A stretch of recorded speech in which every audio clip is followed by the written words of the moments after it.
खड्डेमुक्त रस्ते करू, पाणी आपण देऊ, गटार चांगल्या पद्धतीने करू. म्हणजे 25 वर्षात काहीच कामं झाली नाहीत का? आणि 22 ते आत्ता 26 प्रशासन यांच्या हातात आहे, मुख्यमंत्री यांचे आहेत, नगर विकास खाते यांच्याकडे आहे. मग ह्या 22 ते 26चा पण हिशोब द्यावा लागेल ना. मग सोयीचं बोलायचं, बदनामी करायची, हा यांचा बेसिक अजेंडा आहे. मायनस गेलेली महानगरपालिका 90,000 कोटीच्या ठेवीपर्यंत आणली. हे शिवसेनेचं यश नाही. मिसकॉलवरचा जगातला सगळ्यात मोठा पक्ष, ह्या पक्षाला आमची भीती का? तुम्हाला याचं जर उदाहरण पाहिजे असेल ना, तुम्ही एकदा ट्रेनने या भाईंदरपासून, आणि जर चौथा माणूस मराठी बसायला गेला ना, तर त्याला बसायला देतात काय बघा. मुंबईचा महापौर शिवसेनेचाच होईल आणि तो मराठी असेल. नमस्कार. महापालिकांचा महासंग्राम या विशेष मुलाखतीमध्ये आपण अनेक नेत्यांना भेटत असतो. आज आपण अशा एका नेत्याच्या घरी आलेलो आहोत. प्रचाराची मधली वेळ आहे. ते नेते म्हणजे मुंबई महापालिकेचा चलता बोलता इतिहास आहेत.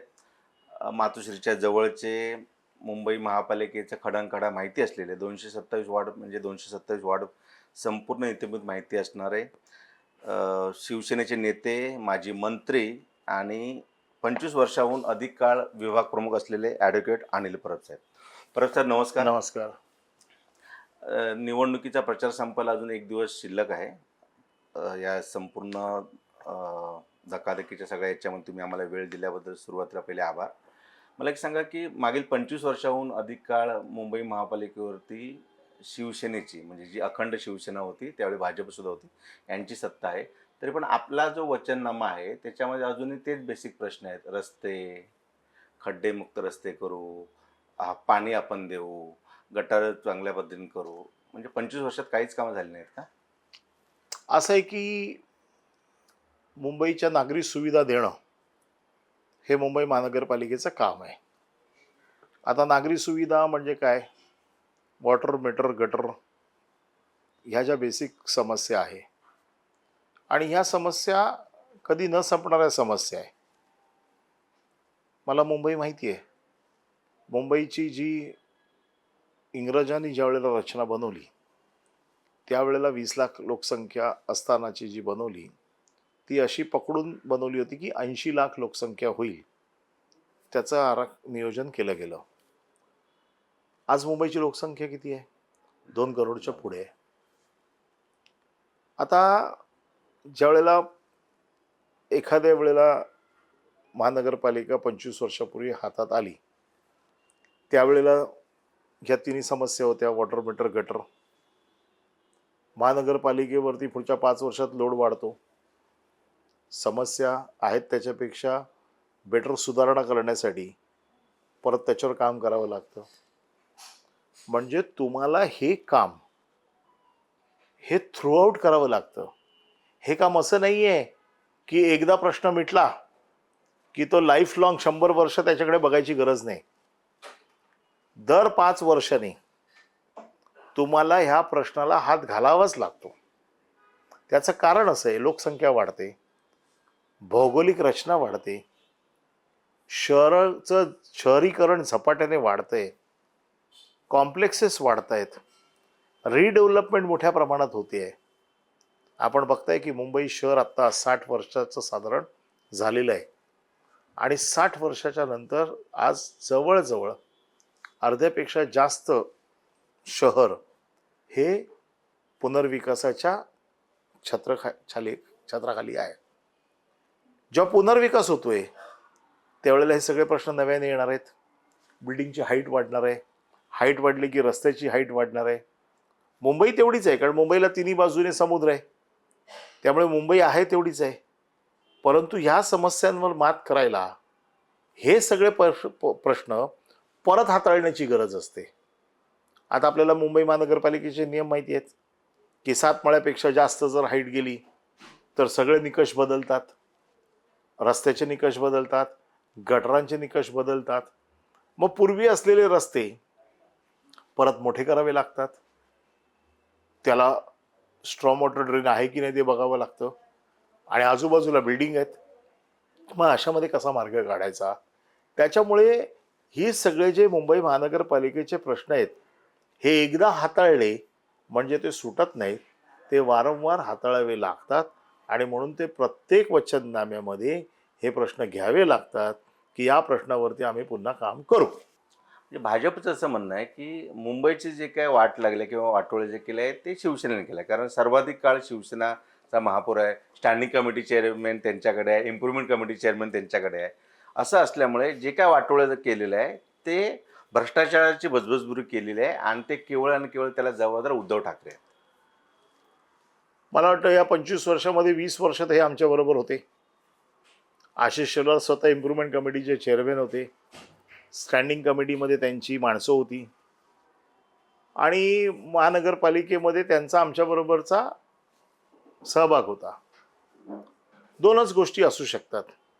एक तर आम्ही भ्रष्टाचार केला, तर त्या भ्रष्टाचारामध्ये हे आमचे भागीदार होते, म्हणजे ह्यांना काहीतरी वाटा मिळाला म्हणून हे काय बोलले नाहीत, किंवा आम्ही भ्रष्टाचार केला नाही. तिसरी तर गोष्ट असूच शकत नाही. जर भ्रष्टाचार केला तर मग तुम्ही आमच्या बाजूला का बसले? तुम्ही पहिलेच बाजूला जायला पाहिजे होतं की बाबा अशा भ्रष्टाचारी लोकांबरोबर आम्ही बसणार नाही. म्हणजे जर आम्हाला काय पैसे मिळाले असतील तर तुम्हाला काय त्याचा वाटा मिळाला का म्हणून तुम्ही गपचूप बसले होते? नंबर एक. नाही तर गपचूप बसले होते का तर आम्ही काही भ्रष्टाचार केला नाही. याच्यात तिसरा विषय होऊच शकत नाही. मग राहिला प्रश्न 8 वर्षाचा. मागील 8 वर्ष मागील 8 वर्षाचा. मागील 8 वर्षामध्ये ते पहारेकरी म्हणून बसले होते. पहारेकरी म्हणून बसले होते तेव्हा पण काय बोलले नाहीत.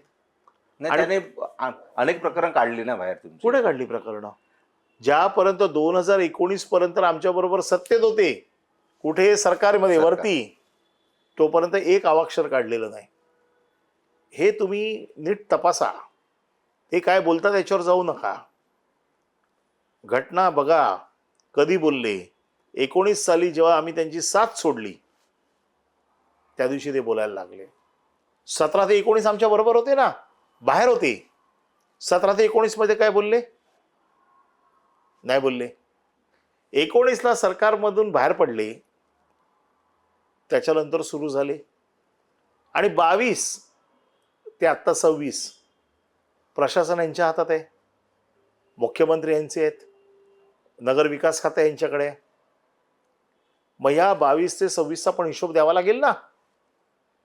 त्याच्यामध्ये काय बजबजपुरी झाली, त्याच्यात किती टेंडरमध्ये घोटाळे झाले, सुप्रीम कोर्टाने कसे झोडले यांना टेंडरमध्ये, हे सगळं 22 ते 26 मध्ये झालेलं आहे. तेव्हा तर कोणाचं सरकार नव्हतं, तेव्हा तर उद्धव ठाकरेंचं सरकार नव्हतं. मग सोयीचं बोलायचं, बदनामी करायची, हा यांचा बेसिक अजेंडा आहे. मागील 25 वर्षामध्ये, कारण काय हे वारंवार काय विषय येतात, निवडणुका आल्या की मराठी माणूस आठवतो, निवडणुका आल्या की त्यांना कंत्राटदार आठवतात आणि ज्या कंत्राटदारांच्या विरोधात आम्ही कोर्टात गेलो, काही लोकांना अरेस्ट झाल्या, तर मिठीतला गाळ असू दे किंवा अजून वेगवेगळ्या प्रकारचे जो काही भ्रष्टाचार असेल, तर ह्याला तुम्ही काउंटर कसं करणार? अरे ते लोक जे आरोप करतात ना, ते आरोपच ह्याच्यासाठी करतात की तुम्हाला दबावाखाली आणायचं. अजित पवारांवरती आरोप केले. आज अजित पवारांवर आरोप करतायत का? 70,000 कोटीचे आरोप केले. आता अजित पवार असं म्हणतात की मी ज्यांनी माझ्यावर आरोप केले मी त्यांच्याच बरोबर बसलोय. बरोबर आहे. नवाब मलिकवरती आरोप केले, नवाब मलिकच्या मांडीला मांडी लावून बसलेले आहेत. जेवढे त्यांनी आरोप केले ज्यांच्यावरती, आरोप करण्याचं तंत्रच हे आहे की तुम्ही एक तर त्यांच्याकडे सरेंडर व्हा किंवा जास्त बोलायचं नाही. त्यांचा उद्देशच आरोप करण्याच्या मागचा हा आहे की तुम्हाला दबावाखाली आणायचं. जे लोक दबावाखाली गेले आतापर्यंत, जेवढ्यांवरती त्यांनी आरोप केले, या सगळ्यांना त्यांनी त्यांच्या पक्षात घेतले.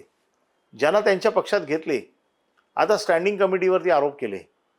आज यशवंत जाधव त्यांच्याबरोबर आहे. बरोबर आहे. जेवढे स्टँडिंग कमिटीचे चेअरमॅन होते पूर्वीपासून, आज त्यांना विचारा की ह्यांनी भ्रष्टाचार केला काय? 25 वर्षात होते नाही. सदा सरवणकर होते, राहुल शेवाळे होता, रवींद्र वायकर होते, यशवंत जाधव होते. त्यांना आणा ना याच्यामध्ये आरोपीच्या पिंजऱ्यात. तेव्हा ते शिवसेनेत होते ना. मग हे असे जर तुम्ही भ्रष्टाचारी म्हणताय, मग त्यांना तुम्ही त्यांच्या पंखाखाली का घेतले? उद्धव ठाकरे तर महानगरपालिकेत जाऊन कधी बसत नव्हते. बसणारे कोण होते? आरोप तुमचा काय आहे? स्टँडिंग कमिटी चेअरमॅनने घोटाळा केला. मग हे स्टँडिंग कमिटीचे चेअरमॅन ज्यांची मी नावं सांगतोय, हे आज तुम्ही का घेतले? डागाळलेले लोक. म्हणजे थोडक्यात काय, ह्यांच्याकडे गेला तर माणूस चांगला, आमच्याकडे राहिला तर तो भ्रष्टाचारी. उद्धव ठाकरेंनी आत्ता ह्यांच्याबरोबर गेले तर उद्धव ठाकरे एका दिवसात चांगले होऊन जातील. मग उद्धव ठाकरेंवरती कुठलेही आरोप नाहीत. बरोबर जात नाही, झुकत नाही, दबत नाही, तर आरोप करायचे. एक ठाकरे बंधूंची युती ही केवळ स्वतःच्या स्वार्थापोटी एकत्र आले आहेत. मराठी माणसांचं यांना काही पडलेलं नाही. मराठी माणूस यांच्याच काळामध्ये विरार, इकडे कर्जत, इकडे पनवेलपर्यंत गेला. मराठी माणसांच्या न्याय हक्कासाठी केवळ शिवसेना म्हणून नावासाठी म्हणून त्याने वापर केला. आणि गेल्या एवढ्या वर्षामध्ये म्हणजे दोन्ही भाऊ केवळ स्वार्थासाठी एकत्र आले आहेत. तुम्ही या दोन्ही भावांना जोडून बघता, हे संपूर्ण युती पुन्हा दोन्ही भाऊ येण्यामध्ये महत्त्वाची भूमिका तुम्ही पाहिलेली आहे. खरंच असं आहे? मग यांचं म्हणणं असं आहे, बाळासाहेब 2012ला गेले, त्याच्या अगोदर म्हणजे 10 वर्ष, 25 वर्षातली म्हणजे 15 वर्ष बाळासाहेबांच्या हातात सरकार होतं. यांचं असं म्हणणं आहे बाळासाहेबांनी मराठी माणसासाठी काही केलं नाही. माझा साधा प्रश्न आहे, 25 वर्षातली 10 वर्ष आता उद्धव ठाकरे बघतायत, 15 वर्ष बाळासाहेब बघत होते. बाळासाहेबांवर आरोप करताय की मराठी माणसासाठी काही केलं नाही म्हणून? माझा साधा प्रश्न आहे, उत्तर द्यावं. दुसरा प्रश्न असा आहे की राज ठाकरेंनी सांगितलं, आमच्या कुठल्याही वादापेक्षा महाराष्ट्र मोठा आहे आणि महाराष्ट्राच्या मनाला असं वाटतं की ठाकरे आडनाव ज्या पद्धतीने हे लोक पुसायला निघालेत ते पुसलं जाऊ नये, म्हणून या दोन भावांनी एकत्र यावं. आणि हे दोन भाऊ एकत्र आले. हे दोन भाऊ एकत्र आले, ह्यांच्या पायाखालची वाळू घसरली, म्हणून हे आरोप आहेत की हे स्वतःच्या स्वार्थासाठी आले. एक महानगरपालिका आली तर काय स्वार्थ त्याच्यामध्ये आहे? महानगरपालिका अशी 25 वर्ष आमच्याच हातात होती ना. राज ठाकरे, उद्धव ठाकरे एकत्र येण्याचं कारण मराठी माणसाच्या मनात, मराठी माणसाला असं, आमच्याकडे कित्येक अशी उदाहरणं आहे की या दोघांनी, कित्येक लोकांनी प्रयत्न केले. बाळासाहेबांनी स्वतः वाटत होतं की या दोन भावांनी एकत्र यावं. ती वेळ आली की या दोन भावांनी एकत्र यावं. ते दोन भाऊ एकत्र आले. एकत्र आले तरी त्रास आहे, एकत्र नाही आले तरी त्रास आहे. आणि जर एकत्र आले आणि त्यांनी मराठीच्या मुद्द्यावरती त्यांनी ठरवलं की काल जसं त्यांनी प्रेझेंटेशन दिलं की ही मुंबई अडाणीच्या घशात घालण्याचा षडयंत्र चालू आहे आणि ती जाऊ नये म्हणून आम्ही दोघे एकत्र आलो, काय चुकीचं केलं त्यांनी? ह्याच्यात मराठी माणसाचं हित नाही आहे. आणि मराठी माणूस मुंबईच्या बाहेर गेला त्याला शिवसेना कशी जबाबदार हो? मुंबईमध्ये ज्यावेळेला संप झाले त्यावेळेला शिवसेना सत्तेत होती. युडीचे जे काही नियम बनवले ते कोणी बनवले? शिवसेनेने बनवले. ज्या वेळेला गिरणीच्या जमिनी गेल्या या काही शिवसेनेने घालवल्या? आज दुर्दैवाने गिरणीचा कामगार जो मराठी मोठ्या प्रमाणात मुंबईत होता त्याला बाहेर का जावं लागलं? गिरण्या बंद झाल्या म्हणून. गिरण्या बंद कोणी केल्या? शिवसेनेने केल्या. बाळासाहेब सांगत होते संप करू नका म्हणून. बाळासाहेबांनी संप करू नका अशी भूमिका घेतली होती, तरी देखील संप झाला. संप काँग्रेसने चालवला चालवला चालवला, उद्ध्वस्त करून टाकले लोक. बाळासाहेबांनी मुंबईतला मराठी माणूस बाहेर नाही काढला. आणि मग दुर्दैवाने ज्याच्या घरात 3 मुलं आहेत, 4 मुलं आहेत, जे 180 स्क्वेअर फीटच्या घरात राहत आहेत, त्याला जर चांगला भाव मिळाला तर 4 मुलांची घरं म्हणून मराठी माणूस बाहेर गेला. पण आता भाजपने त्यांना त्याच ठिकाणी घरं देते ना. धारावीतली घरं रेडिओ, तुमचा धारावीला विरोध. कुठली धारावीतली घरं? लोकांना ते देतात, अभ्युदयनगरला तिकडेच देतात. आमचं आजही म्हणणं आहे, धारावीतली घरं त्यांनी लिहून द्यावं की तिथेच देत आहेत. आमची मागणीच ती आहे. म्हणजे मुख्यमंत्री खोटं बोलतात असं तुमचं म्हणणं आहे? 100% तुम्ही लिहून द्या ना. मग तुम्ही अडाणीला का 5 प्लॉट दिले? 500 एकरच्या बदल्यामध्ये 1600 एकर जमीन त्यांना दिली का? तर ह्या लोकांना इथून तिथे बाहेर टाकणार म्हणून. आजही आमचं म्हणणं असं आहे की धारावीच्या लोकांना तिथेच घरं द्या. आम्ही सपोर्ट करतो, कशाला विरोध करतोय आम्ही? आजही आमची मागणी तीच आहे की तिकडे. आणि तुम्ही जे म्हणताय ना आता घरं देताय, ही रिडेव्हलपमेंटमध्ये मिळत आहेत. 2 माळ्याची बिल्डिंग ज्यावेळेला 25 माळ्याची होईल त्यावेळेला तिथे घर देणं त्याला शक्य आहे. पूर्वी रिडेव्हलपमेंट नव्हती. रिडेव्हलपमेंटमध्ये हे शक्य आहे तुम्हाला तिथेच घर देणं. आम्ही नाही का बीडीडी चाळीच्या पोलिसांच्या प्रश्नाचा हात घातला? आम्ही नाही का बीडीडी चाळीचं आमचं सरकार असताना रिडेव्हलपमेंटमध्ये त्यांना तिथेच घरं दिली? आज रिडेव्हलपमेंटमध्ये तुम्हाला पुनर्विकासामध्ये मिळतं घर. आजही आमचं म्हणणं असं आहे की हे फक्त निवडणुकीच्या वेळेला स्टंटबाजी करतात. निवडणुकीच्या वेळेला आमच्यावर आरोप करतात. मराठी माणसाला ह्यांनी बाहेर टाकलं. मराठी माणसाला बाहेर काढण्याचं शिवसेनेचं एकतरी उदाहरण सांगा. गिरणीचा संप शिवसेनेने केला. युडीच्या पॉलिसीज मालकांना ज्या काही जमिनी दिल्या गिरणीच्या, आजही त्याचे पैसे मिळत नाही आहेत. आजही त्यांना घर मिळत नाही आहे. आजही त्यांना कोण कोण जबाबदार आहे? जे सरकार त्यावेळेला हे सगळे राज्य सरकारचं युडी खात्याचा हा निर्णय असतो. शिवसेनेचं सरकार कधी होतं यावेळेला? 19 ते म्हणजे 19 ते 22. त्याच्यातली 2 वर्ष करोनामध्ये गेली. प्रायोरिटी कसली होती? लोकांचे जीव वाचवण्याची. त्यामुळे आरोप करताना आमचं म्हणणं असं आहे की आरोप करताना त्यातलं तथ्य सांगा. लोकांना बदनाम करण्यासाठी आरोप करताय, लोकांना बदनामीच्या खाईत न्यायचं आणि फक्त मतं लुटायची. आणि पुन्हा एकदा सत्तेत आलं की 5 वर्ष तुम्हाला जे करायचं ते करायचं. म्हणजे तुमचं असं म्हणणं की धारावीकरांना तिथे घरं नाही मिळणार आहेत? आमचं आजही म्हणणं असं आहे, त्यांनी धारावीकरांना आहे तिथेच घरं देतो. सगळेच्या सगळे. त्यांचं काय चाललंय?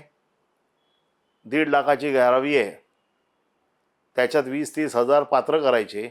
तेवढ्या लोकांना तिकडे द्यायचं. बाकीच्या सगळ्या अपात्र लोकांना, कोणाला माऊलला, कोणाला मानखुर्दला, कोणाला मुलुंडला, कोणाला अजून त्या डेअरीच्या प्लॉटवरती.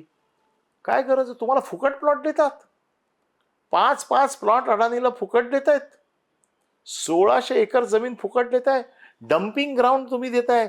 डम्पिंग ग्राउंड तुम्ही देताय अडाणीला. पुन्हा डम्पिंग ग्राउंडवरचा कचरा साफ करायला 3,000 कोटी देत आहे महानगरपालिका. जे राज ठाकरेंनी काल सांगितलं की महानगरपालिका अदानीच्या घशात घालतायत, म्हणजे तुम्हाला डम्पिंग ग्राउंडवरचा कचरा साफ करायचा आहे, ती जागा फुकट त्यांना देत आहे आणि तो कचरा साफ करण्यासाठी 3,000 कोटी देत आहेत. हा प्रश्न जेव्हा आम्ही आशिषला यांना विचारला तर त्यांनी सांगितलं हे धारावी किंवा अदानीला आणण्याचं ते जे ॲग्रीमेंट आहे, जे टेंडर आहे, ते उद्धव ठाकरे यांच्या काळात झालं. ते आता का बोंब मारतायत? आमच्या काळामध्ये जे टेंडर कंडिशन आहे ती आजही बघा. ज्या वेळेला टेंडर कंडिशन फॉलो होत नाही म्हटल्यावरती आम्ही ते ॲग्रीमेंट कॅन्सल केलं. धारावीच्या रिडेव्हलपमेंटला आम्ही पुढाकार घेतलेलाच आहे, आजही सांगतोय. त्यावेळेला जी कंपनी होती, ज्या कंपनीने पुढाकार घेतला होता, आम्ही रेल्वेच्या जागेसाठी तिथेच त्यांचं रिडेव्हलपमेंट व्हावं म्हणून रेल्वेला आम्ही 800 कोटी रुपये देखील भरलेत. आणि आमचं तेच म्हणणं होतं की रेल्वेने जर ती जागा दिली आम्हाला तर धारावीच्या लोकांचा पुनर्विकास तिथेच होतो. त्यासाठी वेगळं काही करायची गरजच नाही. आजही आम्ही त्या मतावरती ठाम आहोत. बरोबर सर, आता थोडंसं निवडणुकीकडे आपण येऊया की 227 जागा वाटपामध्ये तुमची महत्त्वाची भूमिका होती. शिवसेनेला 165 जागा मिळाल्या, राज ठाकरे यांच्या पक्षाला मनसेला 52 जागा मिळाल्या आणि 10 जागा तुम्ही शरद पवार यांच्या राष्ट्रवादीला दिली. आता मला एक गोष्ट सांगा की खरंच मुंबईमध्ये आता अशी परिस्थिती आहे का की काल राज ठाकरे यांनी जे भाषण केलं, मराठी माणसाला आता चुकला तर मुकलात, ही शेवटची संधी आहे. खरंच अशा पद्धतीने जर महापालिका शिवसेनेच्या हातून गेली, शिवसेनेचे का म्हणतोय कारण मागील 97 पासून तुम्ही सत्तेमध्ये आहात, तर गेली तर मुंबईतील माणूस जो का मराठी माणसाचा जो काय उरला सुरला जो काय टक्का आहे तो कम्प्लिटली भयभीत झालेला आहे. आणि अशा वेळी जर गेली तर मग तुमच्या जो का पाठीराखा असेल तो आम्ही होऊ शकत नाही, अशी जी मनात काल राज ठाकरे यांनी भीती म्हणजे त्यांनी काही ठिकाणी वास्तव दाखवलेलं आहे की अदानी ज्या पद्धतीने वाढतो आहे, ज्या पद्धतीने केंद्र आणि राज्याचं प्रेशर वाढत. तुम्हाला वाटतं ह्या सगळ्याची जी काय भीती आहे ती वास्तव आहे? वास्तव आहे म्हणून असं दाखवलं ना त्यांनी. 2014ला अडाणी काय होते महाराष्ट्रात ते दाखवलं. 2024ला काय ते दाखवलं. देशभरात दाखवलं. आता महानगरपालिका हातात असेल तर महानगरपालिका ही प्लॅनिंग अथॉरिटी आहे आणि प्लॅनिंग अथॉरिटी बऱ्याचशा गोष्टी अडवू शकते. आज मराठी माणसाला का भीती असू नये हो? मराठी माणसाला घर नाकारलं जाते का? तर त्याच्या खाण्याच्या, त्याने काय खावं हे आता कोण ठरवते? बाहेरून आलेले लोक. म्हणजे महाराष्ट्रात मराठी माणसाने काय खायचं हे आपल्या हातात नाही. तुम्हाला माहिती आहे ॲडमिशन्स या मायनॉरिटी कॉलेजच्या ह्या आपल्या हातात नाही आहेत. मुलांचं शिक्षण आपल्या हातात नाही आहे. जागा भाड्याने किंवा आणखीन वेगवेगळ्या तत्सम जागा द्यायला मराठी माणसाला नाकारतायत. मग मराठी माणसाला स्वतःच्या घरामध्ये हे आपण गुजरातमध्ये जाऊन करू शकतो, हे आपण आसाममध्ये जाऊन करू शकतो का? आम्ही म्हणतो मराठीच पाहिजे. एखाद्या मराठी माणसाला आसाममध्ये जाऊन जरा महापौर बनवावं, एखाद्या माणसाला बंगालमध्ये जाऊन मराठी माणसाला महापौर बनवा, एखाद्याला गुजरातमध्ये जाऊन महापौर बनवा. मग महापौर मुंबईचा मराठी असला पाहिजे हा हट्ट आम्ही का करू नये? पण ह्या अपयशाला कारणीभूत कोण आहे? तुम्ही एवढ्याशा सत्तेमध्ये होते ना. मुंबई मुंबई मराठी महानगरपालिकेची सत्ता असेल तर अपयशाला कारणीभूत असायचं काही कारणच नाही आहे. तुम्हाला काय असं वाटतं की आम्ही काय मराठी माणसाला खेचून खेचून मुंबईच्या बाहेर टाकलं? मुंबईच्या बाहेर जायची कारणं सांगितली. 1980चा जो संप झाला, या संपामध्ये ज्या गिरण्या बंद झाल्या, ज्या गिरण्यामध्ये लाखो कामगार बेरोजगार झाले, मुंबईतनं इंडस्ट्री बाहेर गेली. तुम्ही बघताय की मुलुंडपासून ते घाटकोपरपर्यंतचा जो इंडस्ट्रियल बेल्ट होता हा सगळ्या मालकांनी बंद करून त्या लोकांनी त्या फॅक्टऱ्या गुजरातमध्ये नेल्या, वापीला नेल्या, सुरतला नेल्या, बाहेर नेल्या. का? तर मुंबईच्या जागेची किंमत वाढत चालली. याला परवानगी कोणी दिली हो? केंद्राने सुरुवातीला केंद्राने दिली, राज्याने दिली, राज्याने दिली. आम्ही दिली. मग कोण जबाबदार आहे बाहेर काढायला? हे जे म्हणतात ना मराठी माणसाला शिवसेने बाहेर काढला, कारण तर सांगा शिवसेना कशी बाहेर काढू शकते? हे सगळे उद्योग बंद झाले, आपोआप लोक बाहेर गेले, कारण रोजगारच गेला ना त्यांचा. रोजगार गेल्यामुळे ते बाहेर गेले. रोजगार असला असता तर ते बाहेर कसे गेले असते? पुन्हा रोजगार द्यायचं काम कोणाचं आहे? राज्य सरकारचं आहे, केंद्र सरकारचं आहे. नाही, तुमचं मी वचननामा बघितला, जसं त्यांचाही वचननामा आला, म्हणजे त्यांचा म्हणजे महायुतीचा आला. त्याच्यामध्ये त्यांनी महिलांना 50% बेसमध्ये सवलत दिली आहे, 5 लाखापर्यंत कर्ज दिलेलं आहे. एकीकडे राज्य सरकार सत्तेत येण्यासाठी त्यांनी 1,500 रुपये देऊन लाडकी बहीण योजना. सो मतदारांना किंवा भगिनींना काही दिल्याशिवाय लोक तुमच्याकडे येत नाही, या मतापर्यंत सर्व राजकीय पक्ष आले. सगळ्या राजकीय पक्षांना हे तर सिद्ध झालं ना. बघा, लोकसभेला जे यश मिळालं महाविकास आघाडीला, त्याच्यानंतर यांनी लाडकी योजना आणली. लाडक्या योजनेचा यांना फार मोठा फायदा झाला. अनेक लोकांना असं लक्षात आलं की बाबा हे दिल्याशिवाय काय मिळत नाही, मतं देत नाही आहेत. त्याच्यामुळे साहजिक सर्व पक्षांना असं वाटतं की जोपर्यंत आपण अशा काही योजना जाहीर करत नाही तोपर्यंत मतदार आकर्षित होत नाहीत. त्याच्यामुळे सगळ्या राजकीय पक्षांनी आता हा फंडा वापरलेला आहे. म्हणजे नॉर्मल मुंबईचा विकास जो सांगितला होता की शिवसेनेने विकास नाही केला, आम्ही आता विकास करणार आहे, चांगले रस्ते देणार आहोत, चांगले गटार, चांगलं पाणी. 24 तास पाण्याचा काय नवीन फंड आहे? परत मी सांगतो, मुंबई महानगरपालिकेचं बजेट किती आहे? त्या बजेटमध्ये ॲडमिनिस्ट्रेटिव्ह कॉस्ट सोडली तर डेव्हलपमेंटचं बजेट एक वेगळं असतं. आज डेव्हलपमेंटचं बजेट साधारण 17-18 हजार कोटीचं डेव्हलपमेंटचं बजेट आहे. 3.5 लाखाची कामं तुम्ही देता. 3.5 लाख कोटी. 3.5 लाख कोटी कशाच्या आधारावर देता हो? शक्य आहे मुंबई महानगरपालिकेला? लोकांना काय मूर्ख समजता तुम्ही? आणि मग ह्या 3.5 लाखाच्या वर्क ऑर्डर काढायच्या, कॉन्ट्रॅक्टरला 10% द्यायचे, त्या 10%मधनं 10% काढून घ्यायचे आणि त्याच्या आधारावरती निवडणुका करायच्या. कुठलं गणित आहे हे? आम्ही म्हणतो ना की महानगरपालिका धुवून खाणार. ज्या वेळेला शिवसेनेने 25 वर्षापूर्वी ज्या वेळेला हे ताब्यात घेतली महानगरपालिका, त्यावेळेला 700-800 कोटीची डेप्रिशिएट होती. ती महानगरपालिका 90,000 कोटीच्या ठेवी करते स्वतःच्या. या ठेवी काय अशासाठी नाही असत, या ठेवींमध्ये कामगारांची देणी असतात, या ठेवीमध्ये कॉन्ट्रॅक्टरची डिपॉझिट्स असतात, या ठेवी ॲडमिनिस्ट्रेटिव्ह कॉस्ट असते. ती त्यांनी 90,000वरनं 70,000ला आणली. अजून 5 वर्ष मिळाली तर शून्य होऊन जाईल. मग कामगारांची देणी कोण देणार? डिपॉझिट्स कोण देणार? ॲडमिनिस्ट्रेटिव्ह कॉस्ट कोण देणार? डबघाईला येईल महानगरपालिका. म्हणजे शिवसेनेने काय केलं विचारताना, शिवसेनेने शासन व्यवस्थित चालवून मायनस गेलेली महानगरपालिका 90,000 कोटीच्या ठेवीपर्यंत आणली. हे शिवसेनेचं यश नाही? आणि यांनी 90,000 कोटीवरनं परत उलटा प्रवास सुरू केलेला आहे. तुम्ही डेव्हलपमेंटला ब्रेक लावला, मेट्रोसाठी विरोध केला, बाकी मेट्रो महानगरपालिकेच्या पैशातनं होतच नाही हो. नीट समजून घ्या. काही ते लोक सांगतात म्हणून तुम्ही आम्हाला नका सांगू. मेट्रोला महानगरपालिकेचं बजेट नाही आहे. उलट शिवसेनेने या ठेवीतना, या पैशातना कोस्टल रोड बांधला, तो सुद्धा विदाऊट टोल. त्याचं उद्घाटन यांनी केलं असेल. मेट्रोला विरोध का केला?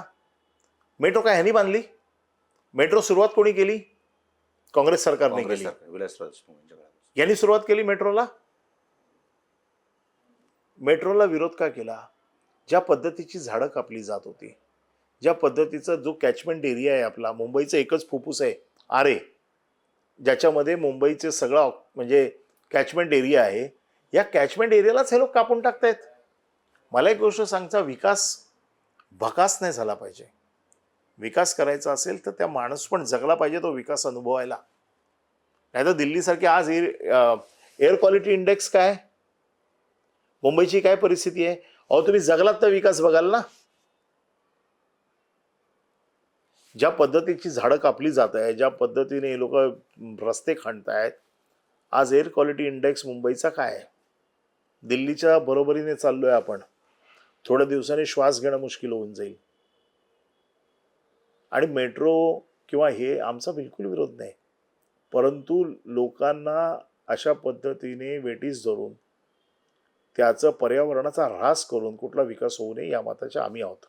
मला एक सांगा की 2014च्या निवडणुकीला मराठी माणसाची शेवटची लढाई, 2019ला मराठी माणसाची शेवटची लढाई, आज तुम्ही 2026ला सुद्धा तेच म्हणताय. सो हे फक्त भावनिकतेवरती शिवसेना लढणार आहे का? का भावनिकतेवरती? मूर्ख आहेत का मराठी लोक? शिवसेनेला वारंवार मतदान करतात. काहीतरी विकास दिसला ना, काहीतरी प्रश्न सुटले ना, काहीच सुटले नाहीत तरी देखील लोकांनी मुंबईच्या शिवसेनेला 25 वर्ष सत्ता दिली. अहो तुम्ही एकदा मूर्ख बनू शकता, 5 वेळेला दिली शिवसेनेला. का दिली? 3 गोष्टी आहेत. एक तर त्यांना माहिती आहे की मुंबई शहरात, एक तर पहिली गोष्ट मुंबई शहराबद्दल असलेलं प्रेम, आमच्याबद्दल असलेला लोकांचा विश्वास, सुरक्षिततेची हमी आणि अवेलेबिलिटी. शिवसेनेचा कार्यकर्ता 24/7 अवेलेबल आहे आणि नगरसेवक हा सकाळी उठल्यापासून रात्री झोपेपर्यंत उपलब्ध लागतो. आणि म्हणून शिवसेनेचं कार्यालय तुम्हाला माहिती आहे, पक्क कार्यालय 365 दिवस चालू आहे. यांच्यासारखे निवडणुकीला फक्त दुकान उघडत नाही. त्यामुळे लोकांना हा विश्वास आहे की मुंबईत शिवसेना हवी आणि म्हणून वारंवार लोक देतात. पण जी शिवसेना म्हणतात ती शिवसेना तर 2.5-3 वर्षापूर्वी एकनाथ शिंदेसोबत आहे, तरी तुम्हाला वाटतंय शिवसेना चोरणं आणि शिवसेना संपणं? मला एक गोष्ट सांगा, शिवसेना संपली असं तुमचं जर म्हणणं असेल, बरोबर आहे, मग दररोज उठ सूट याला शिवसेनेवर का बोलावं लागतंय? जगातला मोठा पक्ष आहे, जगातला मोठा पक्ष आहे. मिस कॉलवरती. अच्छा, मिस कॉलवर, मिस कॉलवरती आहे ना, नोंदणीवर नाही आहे. मिस कॉल द्या, मेंबर व्हा. मिस कॉलवरचा जगातला सगळ्यात मोठा पक्ष, ह्या पक्षाला आमची भीती का? आम्ही संपलोय, आमचं अस्तित्व नाही आहे, आम्ही बाळासाहेबांचे विचार सोडून दिलेले आहेत आणि ही शिवसेना खरी नाही, ती शिवसेना खरी आहे. अरे पण बाळासाहेबांचं नाव वापरल्याशिवाय तुम्ही आता मुंबईत फिरा, असा एकही राजकीय पक्ष दिसतोय का ज्याच्या फ्लेक्सवरती बाळासाहेबांचा फोटो नाही? का तुम्हाला बाळासाहेबांचा फोटो लावून मतं मागावी लागतात? तुमच्यात हिंमत आहे ना, तुम्ही देशातले जगातले मोठा राजकीय पक्ष आहे ना, बाळासाहेबांच्या फोटो शिवायला घ्या ना. आणि हेच त्यांना खटकतं आणि म्हणून बाळासाहेबांचं नाव पुसण्याचं काम यांच्याकडनं दररोज चाललेलं आहे. नाही, मला एक सांगा की ह्या 270 तिकीट वाटपामध्ये तुम्ही सगळ्या महत्त्वाच्या भूमिकेमध्ये होता. मला सांगा, मुंबईचा महापौर जे काय सध्या मराठी होईल, कृपाशंकर सिंग सारखा भाजपचा नेता म्हणतोय मीरा भाईंदरमध्ये की उत्तर भारतीय होईल. आज मुंबईमध्ये ते म्हणाले की इकडे यांची दादागिरी, गोल टोपीला बघून हे लोक येत नाही. तर नक्की मुंबईचं महापौर कोण व्हायला पाहिजे आणि कोण होईल? मुंबईचा महापौर मराठीच व्हायला पाहिजे. मला एक गोष्ट सांगा, आमची जन्मभूमी मुंबई, आमची कर्मभूमी मुंबई, आमचं मुंबईवर का प्रेम असू नये? आम्ही जगलो मुंबईत, या मुंबईने आम्हाला मोठं केलं, या मुंबईत आमचं जे काय झालं ते मुंबईत झालेलं आहे. मग आमचं मुंबईवरती प्रेम असू नये का? का आम्हाला मराठी अस्मिता मुंबईमध्ये वाटू नये? आपल्या घरामध्ये आपल्याला सुरक्षित वाटतं ना, आपल्या घरात असं वाटतं ना आपली मातृभाषा आपली टिकली पाहिजे. हे माझं घर नाही आहे का? देवेंद्र फडणवीसांना नागपूरबद्दल प्रेम असायलाच पाहिजे. त्यांची जन्मभूमी ती आहे, त्यांची कर्मभूमी ती आहे. त्यांना महाराष्ट्रावर असलं पाहिजे, पण त्यांचं पहिलं प्रेम तर नागपूर असेल ना, कारण त्यांची करिअर तिथून सुरुवात झालेली आहे. जसं आम्हाला, मी असतील, मातोश्री असेल, शिवसेना असेल, जन्म आमचा इकडचा आहे. जिकडे जन्म असतो तिकडे प्रेम नसतं. आणि तुम्ही इथे आम्हाला सांगताय की का मराठी असायला पाहिजे. मला तेच सांगा ना की गुजरातमध्ये एक मराठी माणूस घेऊन जा आणि त्याला महापौर करून दाखवा, कलकत्त्यात घेऊन जा आणि त्याला महापौर करून दाखवा, साऊथमध्ये घेऊन जा त्याला महापौर करून दाखवा. त्यांना तर कोण विचारत नाही. प्रश्न फक्त आम्हालाच विचारले जातात. असं का? तर मुंबईवरचं जे अतिक्रमण गेल्या काही दिवस आपण शेवटच्या सेगमेंटमध्ये आहोत. मुंबईवरचं जे अतिक्रमण आहे, गुजरात्यांचं असेल, मध्यंतरी तो कबुतरांचा वाद निर्माण झाला, सगळ्या गोष्टी. तर हे जे अतिक्रमण जे वाढतं म्हणजे युपीचं आहे, बिहारीचं, मी अतिक्रमण म्हणणार नाही, पण या राज्यातून येणारे जे काय नागरिक आहेत ते नोकरी धंद्यासाठी येत असतात. मुंबईवरचा ताण वाढत असतो. मात्र गुजराती, जैन या लोकांची आता दादागिरी वाढत चालली आहे. ते कुठेतरी लोकांना वाटतं की मराठी माणूस आमच्यासोबत असावा, मराठी माणूस असेल तर. तुम्ही एवढी वर्ष राजकारणामध्ये आहे, शिवसेना सारख्या पक्षामध्ये आहे. खरंच जर आपण कमी पडलो तर या इतर धर्मियांची दादागिरी वाढेल? तुम्हाला याचं जर उदाहरण पाहिजे असेल ना, तुम्ही एकदा ट्रेननी या भाईंदरपासून, आणि जर चौथा माणूस मराठी बसायला गेला ना, तर त्याला बसायला देतात काय बघा. तुम्हाला उदाहरणच पाहिजेत ना, मी तुम्हाला घेऊन जातो. ज्या ज्या वस्त्यांमध्ये आज ते बसलेले आहेत, आमचा काय त्यांच्याशी वाद नाही आहे, परंतु त्यांना एक असं वाटायला लागलंय की आम्हाला आता विचारणारं कोण नाही. पंतप्रधान आमचे आहेत, गृहमंत्री आमचे आहेत, मुख्यमंत्री आमचे आहेत, आम्हाला आता कोण विचारू शकत नाही. हे जे काही लोकांच्या, बघा आमचे पण गुजराती मित्र आहेत, आमचे देखील उत्तर भारतीय मित्र आहेत.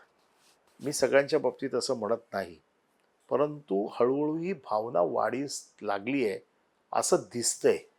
हे कृतीतनं दिसतंय.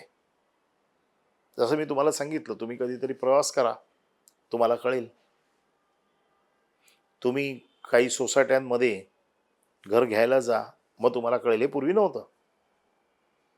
पण पण ह्याला कारणीभूत कोण? इथले सत्ताधारी नाही आहेत. इथल्या सत्ताधाऱ्यांचं तर प्रोटेक्शन आहे. त्यांचं जर प्रोटेक्शन नसलं असतं तर हे कसं शक्य झालं असतं? 1985 साली ज्यावेळी मुंबई महापालिकेची निवडणूक झाली होती, त्यावेळी आदल्या वर्षी इंदिरा गांधींची हत्या झाली होती आणि त्यानंतर काँग्रेसला एक प्रकारचं म्हणजे काँग्रेसच्या बाजूने एक लाट होती. त्यावेळी मुंबई काँग्रेसचे अध्यक्ष होते मुरली देवरा आणि त्यांनी एकूण त्यावेळी 170 जागांपैकी तिकीट दिले होते साधारण 34%.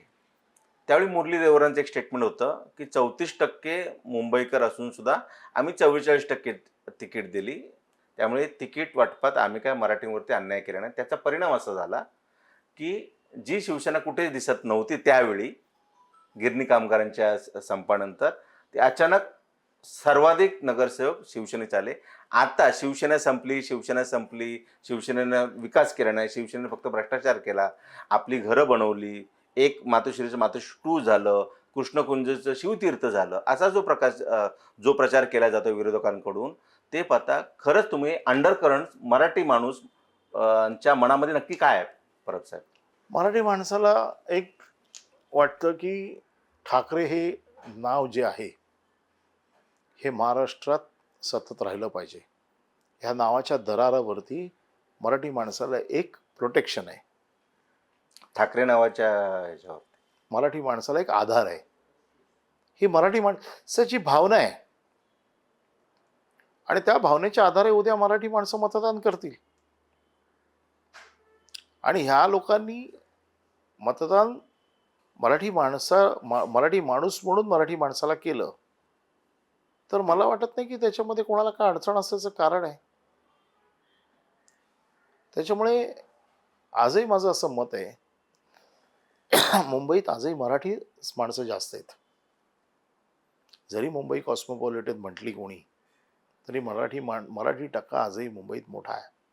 तो फक्त दुभंगला जाऊ नये, त्याचे तुकडे होऊ नये आणि यांचा हाच प्रयत्न चालू आहे. मराठी अमराठी, मराठीमध्ये ब्राह्मण ब्राह्मणेतर, मराठीमध्ये कुणबी मराठा असे वाद लावायचे आणि मतं दुभंगायचं. हे जर दुभंगले गेले, मराठीशाहीला पुन्हा एकदा जो शाप आहे फुटीचा किंवा धुईचा हा जर परत लागला तर नुकसान तर मराठी माणसाचंच होणार आहे. जशा बाकीच्या सगळ्या जमाती एक गठ्ठा उभ्या राहतात, एका ताकदीने उभे राहतात, आमचं आव्हान असं आहे की या निमित्ताने मराठी माणूस एकत्र झाला पाहिजे. दोन ठाकरे बंधू एकत्र यावे, दोन्ही भाऊ म्हणून बाळासाहेबांपासून अनेकांनी प्रयत्न केले. बाळासाहेब असतील, मनोज जोशी असतील, हे दोघेही नेते आपल्यामध्ये आता नाही आहेत, बरोबर.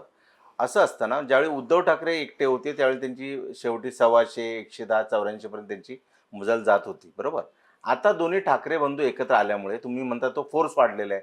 त्या फोर्सला घाबरून भाजप किंवा शिंदे सेना अशा पद्धतीचा प्रचार करताय. तुम्ही स्वतः ह्या संपूर्ण निवडणूक प्रक्रियेमध्ये, उमेदवार निवडीमध्ये, प्रचारामध्ये, सगळ्या याच्यामध्ये ॲक्टिव्ह असता. तुम्हाला किती संख्या वाटते दोन्ही ठाकरे बंधूंच्या आणि महापौर कोणाचा होईल?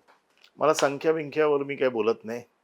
मी सरळ एका लाईनमध्ये सांगतो, मुंबईचा महापौर शिवसेनेचाच होईल आणि तो मराठी असेल. आज आपल्या मुलाखतीमध्ये अनिल परब साहेब यांनी वेळात वेळ काढून आपल्याला वेळ दिला आणि त्यांचं एक शेवटचा समारोप असा आहे की कोणत्याही परिस्थितीमध्ये मुंबई महापालिकेवरचा शिवसेनेचा भगवा खाली उतरणार नाही, शिवसेनेचा महापौर होईल.